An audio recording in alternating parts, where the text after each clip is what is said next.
Comme nous le savons tous, derrière les chiffres et les données froides et impersonnelles de la pauvreté, il y a une réalité, celle d'une pauvreté qui se vit au quotidien avec son cortège néfaste de privations.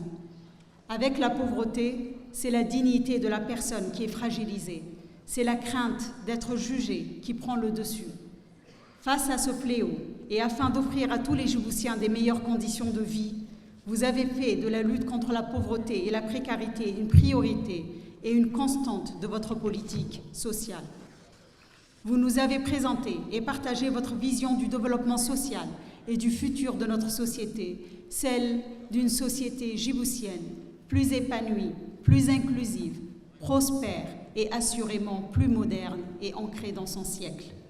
Excellences, Monsieur le Président de la République, toutes nos activités sur le terrain, aussi bien dans la ville comme dans les régions de l'intérieur, ont eu une adhésion et un soutien sans faille de la part de la société civile et tout particulièrement de celui de l'Union nationale des femmes djiboutiennes et à sa tête,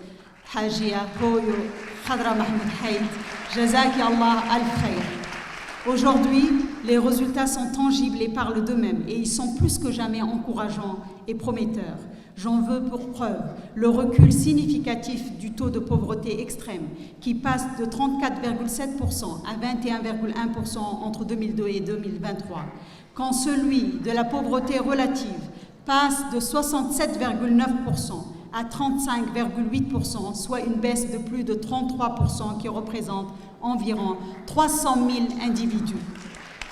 Les actions du ministère des Affaires sociales et des Solidarités ont tout d'abord permis de mieux connaître nos personnes pauvres et vulnérables, de les identifier, mais aussi soulager leurs souffrances en leur apportant les aides sociales sous plusieurs formes, comme vous avez pu le visionner dans la vidéo, car la pauvreté est multidimensionnelle. Elle n'est pas seulement une pauvreté monétaire, mais elle est aussi d'éducation, de santé, d'environnement et aussi de l'habitat. Actuellement, nous avons entamé un processus d'accompagnement et d'autonomisation à grande échelle pour les aider à les sortir de la pauvreté. Durant ces 10 dernières années, Monsieur le Président, plus de 56 000 ménages ont eu un accès au financement, soit environ 300 000 individus pour développer des activités génératrices de revenus et sortir du cercle vicieux de la pauvreté intergénérationnelle.